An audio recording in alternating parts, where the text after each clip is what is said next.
계속해서 욥기 말씀을 나누고 있습니다. 하나님께서 주신 욥에 대한 이 고난과 또 욥과 세 친구들의 대화를 통하여 오늘날 우리가 하나님을 어떻게 바라보며 하나님의 섭리를 믿고 믿음 생활, 신앙 생활할 것인지를 돌아보고 있습니다. 욥이 고난을 당했다라는 소식을 듣고 세 친구가 왔죠. 그래서 세 친구를 통하여 어, 욥에게 위로를 주는데 사실 위로가 아니었습니다. 욥의 입장에서는 그것이 비수와 같은 그런 상처의 말들이었죠.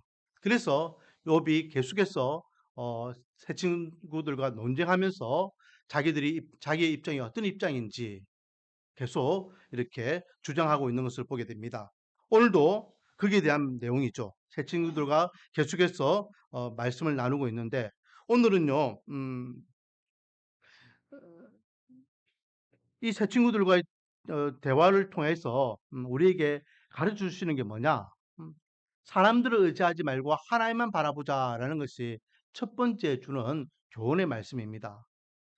자, 새 친구들은요, 자기들의 입장에서 욥을 바라볼 때에 자기들이 갖고 있는 신앙관을 가지고 이야기합니다. 그 신앙관이 뭡니까? 오늘 아침에도 우리가 말씀을 나눴지만은 모든 악한 자들은 거기에 상하는 하나님의 진노를 받는다라는 거죠. 왜요? 하나님은 살아계시기 때문에 하나님께서는 악한 자들을 그냥 두지 않는다라는 것입니다. 그래서 악한 자가 어, 어, 나쁜 방법으로 재물과 재산을 취득하면 그 재물과 재산을 뺏어가고 그들의 명성도 하나님이 거두어 가시고 그들의 처자식이 그렇게 잘 되지 않도록 하나님께서는 그렇게 심판하신다라는 내용이죠. 이 신앙관을 가지고 욥을 보니까 욥은 어땠습니까? 지금 완전히 폭삭망했어요. 자식들 10명을 다 잃어버리고 재물과 재산 다 빼앗기고 몸은 만신창이 되고 자기들이 신앙관을 가지고 볼 때의 욥은 지금 하나님께 벌 받는 겁니다. 하나님께서 대노하셔 가지고 욥을 심판하시는 거예요. 그렇기 때문에 사랑하는 마음으로 아끼는 마음으로 안타까운 마음으로 욥을 향하여서 내가 보니까 지금 네 꼬라지는 하나님께 벌 받은 것이다. 그러니 빨리 회개하고 회복하여서 하나님께 은혜를 구하라. 하나님께서 다시 회복해 주지 않겠느냐라고 취지로 이야기하는 거죠. 그런데 욥의 입장에서 한번 생각해 보세요. 욥은요. 아무리 생각하고 또 생각해 봐도 하나님 앞에 죄 지은 적이 없어요. 1 장에 그 욥의 모습을 보십시오. 1 장에서 욥은요. 철저하게 하나님 앞에 온전한 삶을 살아가기 위해서 나름대로는 얼마나 애썼는지 모릅니다. 혹 실수는 할 수 있어요, 실수는. 저희들도 마찬가지잖아요. 저희들도 정말로 하나님의 백성답게 잘 살려고 노력합니다. 매일매일 하나님의 말씀을 묵상하고 하나님의 말씀을 붙잡고 하나님의 사람답게 살아가기 위해서 아침에 눈을 뜨면 '나 오늘도 하나님의 사람답게 살아가겠다.' 결심하고 살아갑니다. 그런데 막상 살다 보면은 내 욱하는 성질이 나오고 또 원하지 않는 사건과 사고에 휘말릴 수 있고 또 언쟁이 일어날 수도 있고 싸움이 일어날 수도 있고 실수할 수 있다라는 거죠. 인간이기 때문에 가능합니다. 만약에 그런 실수까지도 안 한다면 그 사람은 더 이상 인간이 아니겠죠. 그래서 또 말씀을 보고 하나님 앞에 나갔을 때에 또 뉘침을 하며 "하나님 제가 오늘도 이렇게 실수를 했습니다. 오늘도 제가 이렇게 실패자의 삶을 살았습니다." 그래서 다시 우리의 몸과 마음과 또 영혼을 다듬고 오늘보다는 내일, 내일보다는 어 모레가 더욱더 성숙한 하나님의 사람으로 살아가기 위해 노력하는 거죠. 하지만 중심은 실수는 하지만은 그래도 고의적으로 하지 않기 위해서 철저하게 하나님 중심적인 삶을 살아가기 위해서 노력하는 것이 우리들의 모습이고 욥의 모습입니다. 그러니까 욥의 입장에서는 너무 거예요. 너무 억울하잖아요. 자기 나름대로는 얼마나 하나님 앞에 열심히 살려고 노력합니까? 자녀들을 위해서도 혹시 자녀들도 자기들이 알지 못하게 하나님께 실수한 죄가 있을까 하나님 앞에 번제로서 정결 예식을 드렸다 했잖아요. 그런데 이 세 친구가 계속해서 한 번도 아니고 세 명이 돌아가면서 세 번씩 그 속에서 야, 네 죄 때문이야. 네가 지금 이렇게 된 거는 이 하나님께 네가 모르는 죄가 있어서 그래. 나중에는요 보면은 뭐라 하는지 아십니까? 욥을 계속해서 부정하니까 야, 네가 예전에 명성이 있고 부하고 그럴 때에 네 사람들에게 함부로 대했잖아. 요즘 말로 치면은 거짓 뉴스를 이제 이야기하는. 요 바로 앞에서 이야기하면 야, 네가 그때에 그 약한 자, 가난한 자, 힘없는 자들을 네가 그렇게 하대하는 바람에 하나님께 너 벌 주는 거야. 라고까지 이야기해요. 그러니 욥의 입장에서는 억창이 무너지는 거죠.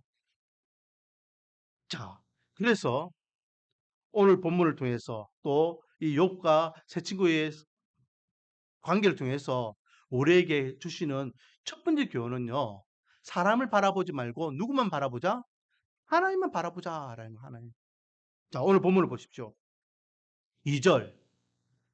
이런 말은 내가 많이 들었나니 너희는 다 재난을 주는 위로자들이구나라고 하면서 자기가 욥의 입장에서 이런 말들을 많이 들어봤다는 거예요. 그런데 지금 이 친구들의 말 또한 자기에게 뭘 준다? 재난을 주는 위로자. 위로라고 하면서 위로가 아니라 계속해서 이 가슴을 갈기게 찢는 그런 또 다른 재난을 준다는 거죠. 육적인 아픔도 지금 고통스러운 데에 지금 현실적인 문제도 정말로 견디기 어려운 데에 마음의 비수까지 축축 꽂고 있는 거예요. 3절. 헛된 말이 어찌 끝이 있으랴? 내가 무엇의 자극을 받아 이같이 대답하는가? 라고 하면서 도대체 네가 왜 나한테 그렇게 말을 하느냐? 이 말이죠. 음, 너무 힘들다. 5절입니다. 그래도 입으로 너희를 강하게 하며 입술의 위로로 너희의 근심을 풀었으리라 라고 하면서 욥이요. 입장 바꾸면서 한번 생각해 볼게 라고 해요. 음, 내가 입장 바꿔서 너희들이 나와 똑같은 상황이 되었을 때도 나는 어떻게 했을까? 한번 생각해 볼게 라고 합니다.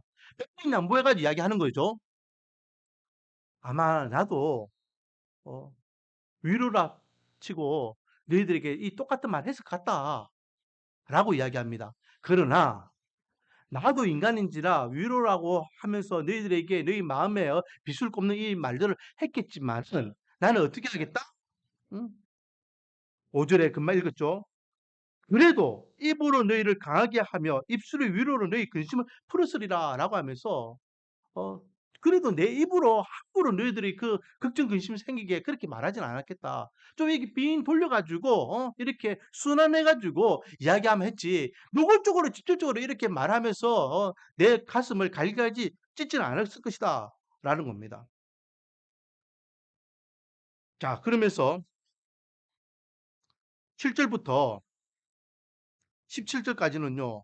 자기가 지금 당하고 있는 이 형편이 하나님께로부터 온 이렇게 그런 어떤 진노, 하나님께서 자기를 이렇게 매몰차게 이 상황을 만드는 것인데 거기에 대해서 비유적으로 표현하고 있는데요.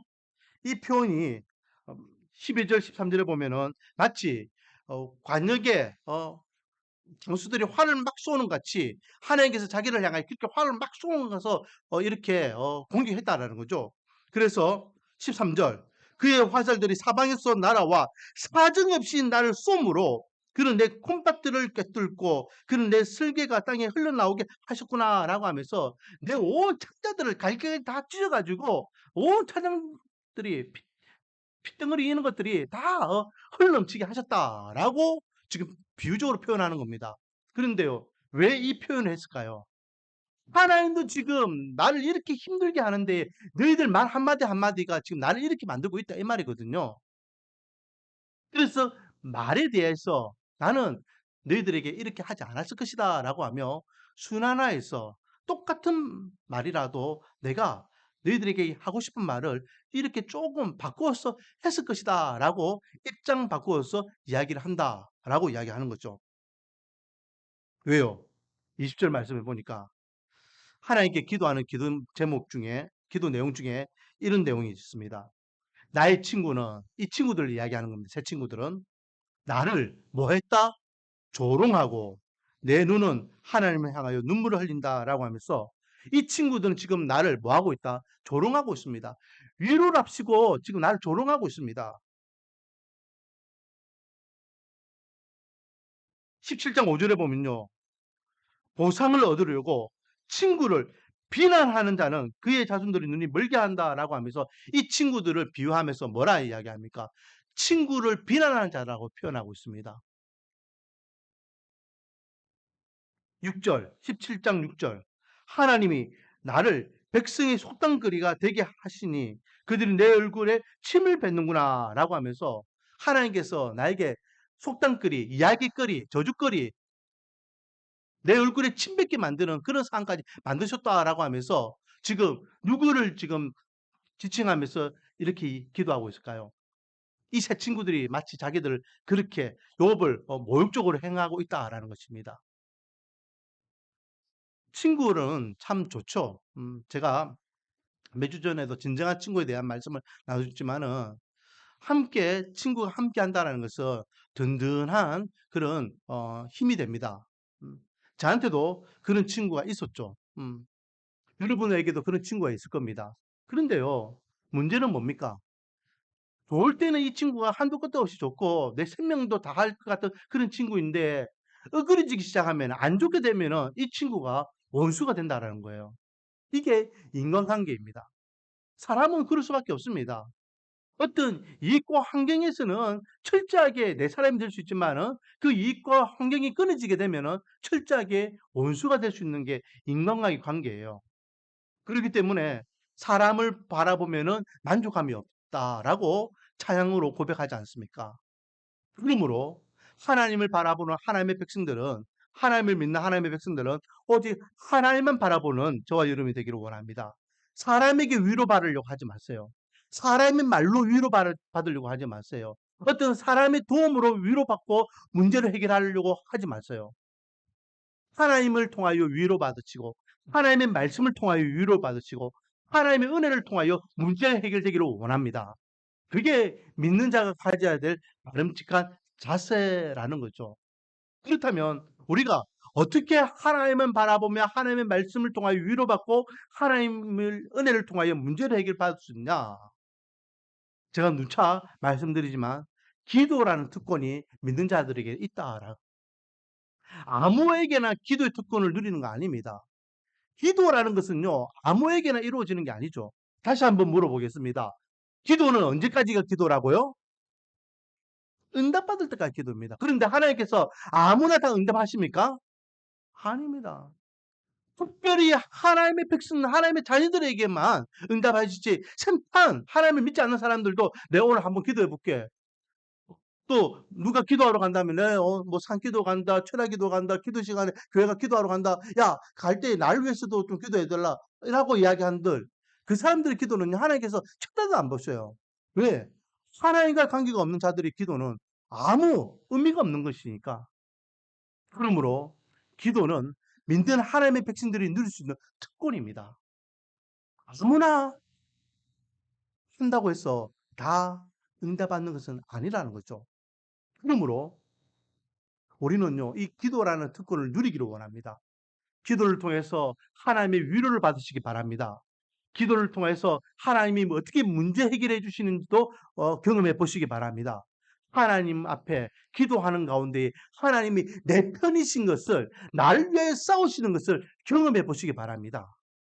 그것이 은혜이고 그것이 간증이 될 줄 믿습니다. 원하기는 2024년 한 해 동안 기도를 통하여 하나님을 만나고 기도를 통하여 나의 하나님을 고백하고 기도를 통하여 기도 응답의 역사를 경험하는 저와 여러분 되기를 주님의 이름으로 축원드립니다. 자, 그러면 두 번째 오늘 본문을 통해서 하나님께 우리에게 주시고자 하는 말씀은요. 이제 이 두 번째가 중요한데 음, 함께 기도하는 공동체가 됩시다라는 겁니다. 함께 기도하는 공동체. 올해 우리 교회의 표가 뭡니까? 시작. 함께 세워져 가는 교회. 교회는 누구 한 사람에 의해서 세워지는 게 아닙니다. 성도들의 한 사람 한 사람의 눈물과 땀과 기도와 시간을 통하여서 세워지는 교회일 줄 믿습니다. 그래서 몇 주 전에 함께 세워져 가는 교회는 어떤 교회인가 해서 첫 번째 어떤 교회를 이야기했죠? 함께 뭐 하는 교회? 전도하는 교회. 왜 전도하는 교회가 중요할까요? 교회의 존재 목적이 전도에 있기 때문에 그렇습니다. 예수님께서 교회를 이 땅에 세우신 목적은 한 가지밖에 없습니다. 뭐라고요? 영혼 구원입니다. 이 땅에 교회 밖에는 구원이 있다 없다? 교회 밖에는 구원이 없습니다. 어거스티나는 대교보가요 그런 말을 했죠. 교회 밖에는 구원이 없다. 이 말은 무슨 말입니까? 교회 자체가 구원은 아니에요. 교회 자체는 제가 몇 번 강조했지만은 교회를 다닌다고 해가지고 구원받는 거 아닙니다. 그래서 우리가 전도할 때요, 잘못 전도하는 그런 문구 중에 이런 문구가 있어요. 어, 그 교회 다니세요. 교회 이런 이야기 하잖아요. 예수 믿고 천국 가세요. 예수 믿고 천국 갑시다. 이런 이야기를 해야 되는데 교회 다니냐고 물어보는 그런 문구들이 있어요. 그러면 상대방은 뭐라 합니까? 우리가 뭐 예수 믿고 천국 갑시다라고 하면은 나도 교회 다녀요라고 해요. 그러면 전도하는 사람들이 대부분 저분도 교회 다니는구나. 예수 믿는구나. 구원받은 하나님의 백성이구나라고 생각하고 끝내버립니다. 그런데 우리가 이야기하는 교회와 그 사람이 이야기하는 교회가 같은 교회일까요? 같은 교회가 아닐까요?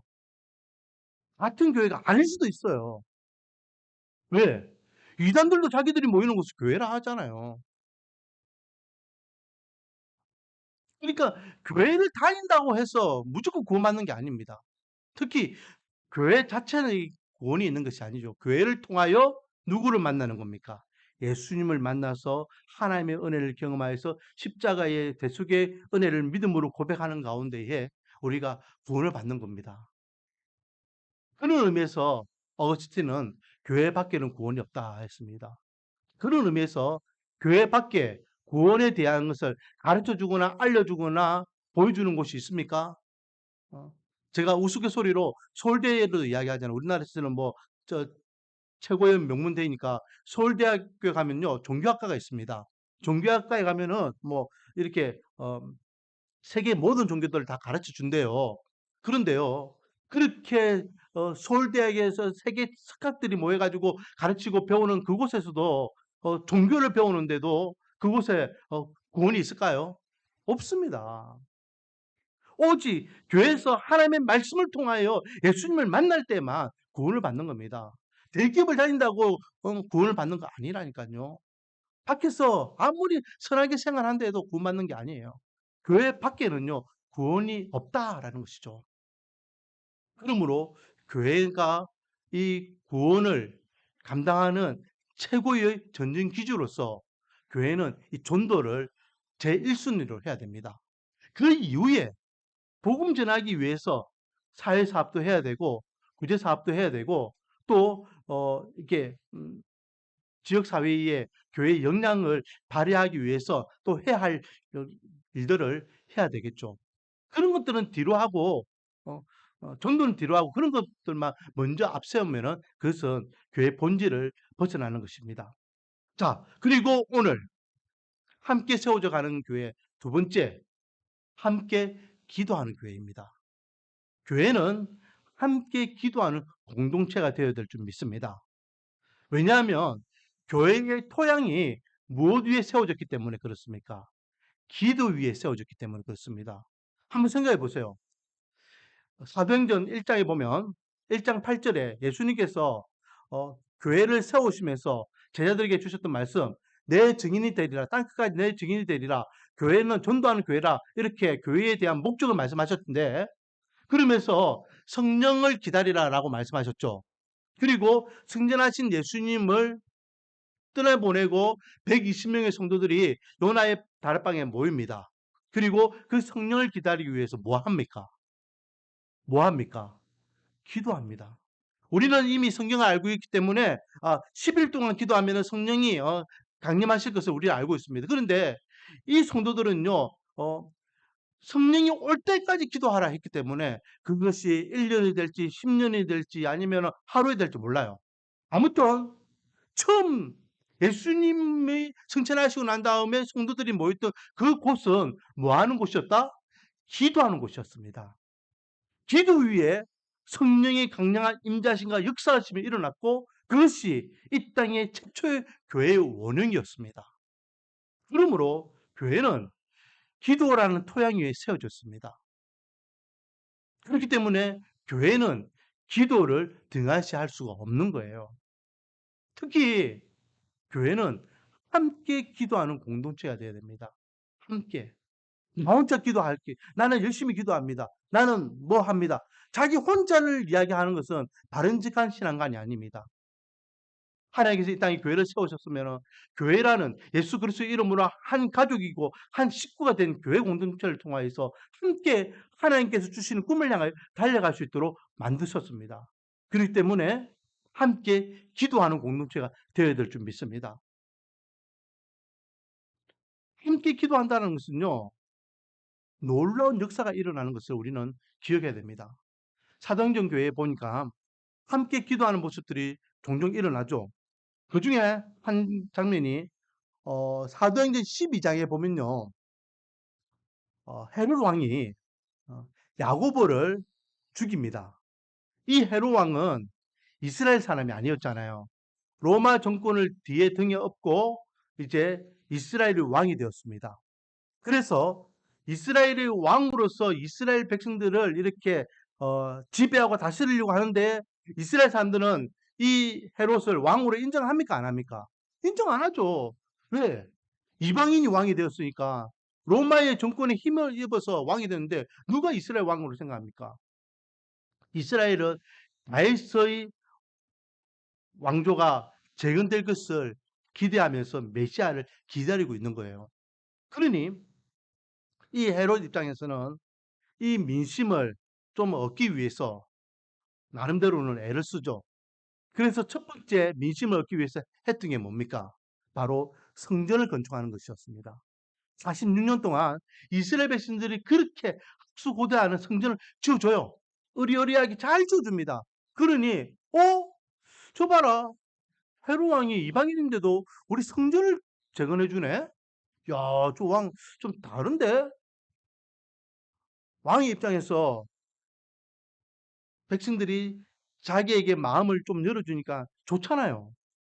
그리고 이제 또 살펴봅니다. 어떻게 하면은 이 민심을 100% 나에게 마음을 줄 수 있을까? 가만히 보니까 이스라엘 백성들 자기들끼리 싸우는 거예요. 싸우는데 보니까 예수라는 잔당과 유대교가 서로 싸우는 모습이 있는 거예요. 예수를 따르는 예수님의 제자는 소수고 유대교인들은 전 국민들이 다 유대교인들이니까 다수가 되겠죠. 전체 유대인들의 마음을 얻기 위해서 야, 저 눈에 가시와 같았던 저 예수 잔당들을 내가 다 처리해 주면 되겠구나. 마음 먹고 이제 팔 벌리고 그 잔당들을 잡아 없애려고 하는데 무리들을요 해산시킬 수 있는 가장 쉽고 빠른 방법이 뭘까요? 바로 우두머리들을 제거하면 되는 거예요. 그게 만 명이고 10만 명이고 중요한 게 아니에요. 우두머리 한 명만 없어지면요. 그 밑에는 오합지졸이 돼서 다 뿔뿔이 흩어지게 돼요. 그래서 이 헤롯이 생각해 볼 때의 우두머리 베드로와 야고보였거든요. 이 수장들 둘을 없애면은 예수의 이 잔당들은 없어지겠구나라고 생각하고 야고보를 잡아서 죽여버립니다. 정말로 이스라엘 백성들이 환호하는 거예요. 이야! 우리 헤롯 뭔가 다른데? 너무 좋아하는 거죠. 그래서 또 하나 마음을 먹죠. 야, 야고보를 죽였으니까 됐다. 이제 나머지 베드로만 죽이면 베드로는 예수님의 수제자인데 저 베드로만 죽이면 진짜 이 이스라엘 백성들이 싫어하는 예수 잔당들은 완전히 뿌리를 뽑겠구나. 그리고 이 베드로까지도 죽이기 위해서 잡아가지고 감옥에 넣어요. 그런데 문제는 뭡니까? 야고보는요 잡자마자 바로 쉽게 즉각 처단해가 죽여버렸는데 베드로는 죽이지 못해요. 왜? 그때가 어떤 절기가 끼어 있냐면 무교절이 끼어 있는 거예요. 무교절. 무교절은 7일 동안 지켜야 되는 절기입니다. 그래서 지금 당장은 죽이지 못하고 감옥에 쳐놓는 거예요. 이제 오늘 밤이 지나면은 내일 무교절이 끝나는 날 즉각적으로 종교 재판을 열어서 죽이겠다라고 마음먹고 있는 거죠. 교회적으로는 대위기입니다. 그때에 교회가 할 수 있는 유일한 방법은 뭘까요? 기도라는 거죠. 거기에 대한 말씀이요. 사도행전 12장 5절 말씀. 이에 베드로는 옥에 갇혔고 교회는 그를 위하여 간절히 하나님께 기도하더라. 아멘. 교회가 해야 되는 것은요, 함께 기도하는 것입니다. 교회 안에 문제가 생기면 함께 기도하는 것입니다. 함께 기도하면 역사가 일어납니다. 함께 기도하면 하나님께서 일하십니다. 함께 기도하면 하나님께서 어떻게 하나님이 되시는지를 분명하게 보여주실 줄 믿습니다. 어떻게 됩니까? 내일이면 이제 죽을 날인데에 저는요 이런 입장에서 이 베드로는요 진짜 믿음이 좋았던 것 같아요. 제가 사도행전 12장을 볼 때마다 여기에 감옥에 갇혀 있는 베드로를 보면은 참 베드로는 대단하다라는 생각이 들어요. 왜요? 내일 이제 죽을 날이 딱 잡혀 있는 데에 그날 밤 베드로는요 뭐 하고 있었을까요? 헐고 자고 있는 거예요. 자고 있어. 하나님께서 천사를 보내셔가지고 베드로를 깨우거든요. 그런데 어떻게 깨웁니까? 발로 빡 찹니다. 야 일어나라. 야 네가 한밤중에 지금 자고 있을 때냐. 그렇게 깨워요. 그 말은 뭘까요? 어, 뒤척뒤척 하면서 그냥 설잠 자고 있는 게 아니에요. 그냥 쉽게 푹 자고 있는 겁니다. 어? 그리고 천사를 따라 가지고 이렇게 그 옥문들이 열리면서 탈옥을 하는데 그런데 그 천사와 헤어질 때까지 베드로는 뭐라고 생각했는지 아십니까? 꿈이라고 생각해요. 꿈. 그만큼 베드로는요. 내일 죽을 인간이 그날 밤에 푹 자요. 이거는 뭘 이야기할까요? 죽으면 죽으리라. 내 생명 하나님께 있으니까 내가 내일 죽을 인생이라도 난 걱정하지 않는다. 죽으면 천국이지 뭐. 이런 담대함이 있었던 것 같아요. 음. 그러니까 그 이후에 베드로가 크게 하나님 앞에 쓰임받는 그런 믿음의 사람이 되지 않았는가 생각해 봅니다. 다시 돌아와서 베드로가 옥에 갇혔고 교회의 대위기가 몰렸을 때에 초대교회 성도들은 뭐 했다? 함께 기도했다라는 것입니다. 이런 것들은요, 사도행전 교회에 많이 기록되어 있습니다. 그들은요, 시대대로 문제가 생기면 함께 모여서 기도하는 거예요. 우리 한국교회도 마찬가지죠. 한국교회도요, 성도들이 늘 모여서 기도했습니다. 그래서 한국식 기도라는 말이 있잖아요. 한국식 기도. 응? 주일 삼상 부르는 것도 한국식 기도이고, 통성 기도하는 것도 한국식 기도이고, 새벽 기도나 수요 기도, 또 금요 철야 기도, 또 산상 기도 이런 거는 한국 교회만 있는 독특한 기도 문화들입니다. 그만큼 한국 교회는요 기도하는 교회였고 그렇게 기도 위에 토양 위에 70년이라는 짧은 인생 동안 50년의 그 민족 종교를 바꿔버리는 역사가 일어났던 거 아닙니까? 우리 말씀과 은혜교회도 함께 하나님의 교회를 세워나가기 위해서는 함께 기도하는 교회 되기를 원합니다. 함께 기도할 때에 하나님의 은혜를 경험하게 될 줄 믿습니다. 함께 기도할 때에 하나님께서 우리의 문제를 해결해 주실 줄 믿습니다. 함께 기도할 때에 기도응답의 주인공이 될 줄 믿습니다. 특별히 우리 성도님들 함께 기도할 때에 우리 사랑하는 성도님들을 위해서 기도해야 될 기도 제목이 있습니다. 우리 한남수 지사님을 위해서 좀 기도를 많이 해주셔야 되겠어요. 그리고 시간 된다면은 뭐 새벽에도 같이 나와서 같이 기도했으면 좋겠고 수요 기도에도 같이 나와서 기도했으면 좋겠고 함께 기도하는 공적인 예배 시간대에 같이 좀 부르주셨으면 좋겠습니다. 제가 이때까지는 그런 이야기를 한 번도 안 했죠. 그런데 왜 이 말을 하냐면 이번 주에 제가 지사님을 만났거든요. 지사님 이제 거의 한 달 만에 부산 오셨기 때문에 만났습니다. 근데 한 지사님 많이 안 좋아요. 이제 대구 올라간 이유가 뭐냐면 병원에서 방사선 치료를 수습했습니다. 자기들이 이제 못하겠다. 어, 그냥 집에 가셔가지고 요양하십시오라는 통보를 받았습니다.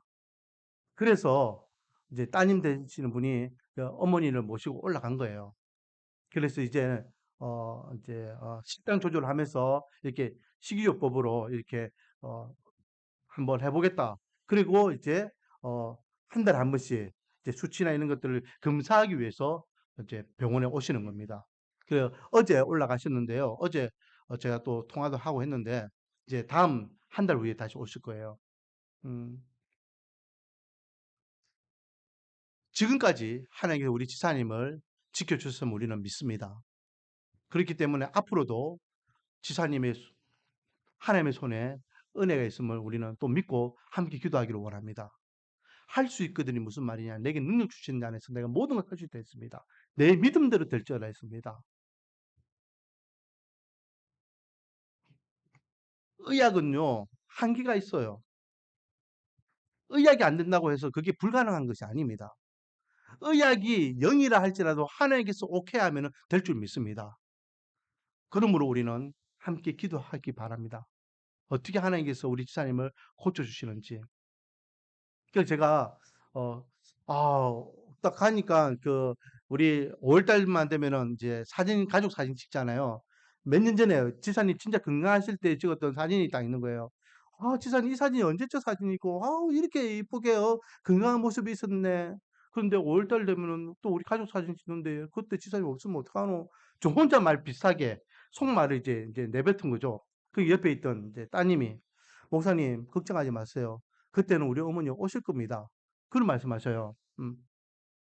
그때는 우리 집사님이 건강하게 다시 부산에 와가지고 함께 그렇게 예배도 드리고 교제할 수 있기를 원합니다. 그때까지 우리가 믿음으로 같이 기도해 주시고 또 한 가지 우리 성도님들 집사님 보고 싶잖아요, 그렇죠? 그러면은 자주 전화 주세요, 자주. 저도 뭐 자주는 못하지만 일주일에 한 번씩은 제가 계속 전화를 드렸거든요. 그러니까 집사님도 마찬가지고 그 따님도 마찬가지고 우리 교회 성도님들도 전화를 주시는 게 너무 고맙다, 힘이 된다, 위로가 된다 그런 이야기를 해주셔요. 지금 뭐 비록 이제 목소리가 잘 안 나와가지고 이 대화를 길게는 못하지만은 그래도 우리가 지금 지사님을 위해서 기도하고 있습니다. 지사님을 걱정하고 있습니다. 사랑합니다라는 것이 짧은 그 한마디 안에 다 들어있잖아요. 그러니까 그렇게 생각나실 때마다 보고 싶을 때마다 전화 주시면은 좋겠습니다. 그럼 그것이 힘이 되고 또 격려가 될 줄 믿습니다. 그리고 우리 송승호 권사님을 위해서도 또 기도해 주시기 바랍니다. 우리 송승호 권사님 몇 년 전까지는 그냥 자리에 누워 계셨잖아요. 제가 그 이야기 했습니까? 자리에 누워 계실 때요, 임종 예배만 2번 드렸다니까요. 안 된다는 목사님들이 와가지고 보니까, 이제 안 되겠는데요. 그리고 임종 예배 드리고 가요. 그러니까 김 지사님 입장에서는 너무 억장이 무너지는 거예요. 그런데 어땠습니까? 올 초까지 우리 교회 오셨어요. 2다리로 걸어서 오셔서 같이 예배 드렸었잖아요. 송 권사님 친동생이 와가지고 문 앞에서 언니 얼굴 한번 보자 해도요, 문 안 열어줬어요. 왜? 몰골이 너무 안 좋으니까 동생에게도 어, 권사님의 모습을 안 보여주기 위해서 그렇게 누워 계셨던 분이 건강 회복해가지고 이렇게 교회 와가지고 같이 예배 드리는데 다시 지금 병상에 누워 계셔요.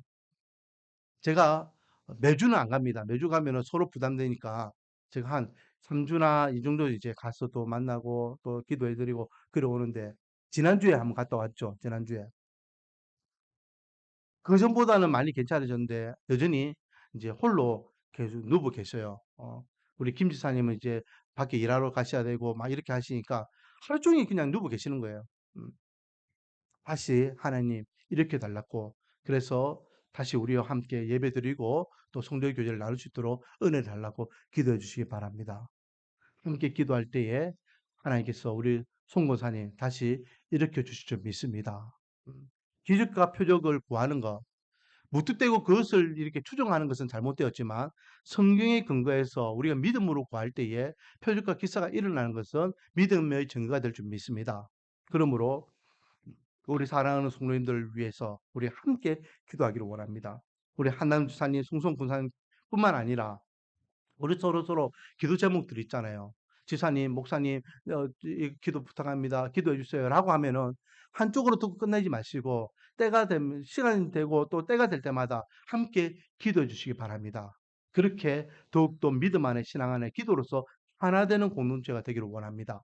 그러면 하나님께서는 반드시 하나님의 은혜로 우리의 기도를 들어주시고 들어주신 하나님이 나의 하나님이심을 간증하는 간증의 주인공이 될 줄 믿습니다. 우리 말씀과 은혜교회가 2024년 한 해 동안 함께 세워져 가는 교회, 그 두 번째가 바로 기도로 세워져 가는 교회입니다. 그러므로 기도로서 하나님의 살아계심을 경험하며 약속의 말씀의 진림을 경험하여서 살아계신 하나님을 마음껏 간증하고 찬양하고 고백하고 감사할 수 있는 저와 여러분이 되며 우리 말씀과 은혜의 교회가 되기를 주님의 이름으로 축원드립니다. 기도하겠습니다. 너는 내게 부르짖으라 내가 내게 응답하겠고 내가 알지 못하는 크고 놀라운 일을 내게 보이리라 말씀하셨습니다. 하나님이여 여호와께는 능하지 못한 일이 없다라고 말씀하셨습니다. 할 수 있거든요. 무슨 말이냐? 내게 능력 주시는 자 안에서 모든 것을 할 수 있다 말씀하셨습니다. 아무것도 염려하지 말고 다만 기도와 간구로 하나님 앞에 간구하라고 말씀하셨습니다. 겨자씨만한 믿음만 있으면 산을 들어 바다에 던질 수 있다고 말씀하셨습니다. 하나님이여 우리에게 이 믿음을 주시사 이 믿음을 가지고 온 교회가 한 마음으로 함께 기도의 자리로 나아갈 때에 하나님의 역사하심을 하나님의 약속의 말씀 진림을 경험할 수 있는 2024년 한 해가 되게 은혜와 복을 다하여 주시옵소서. 예수님의 이름으로 기도드립니다.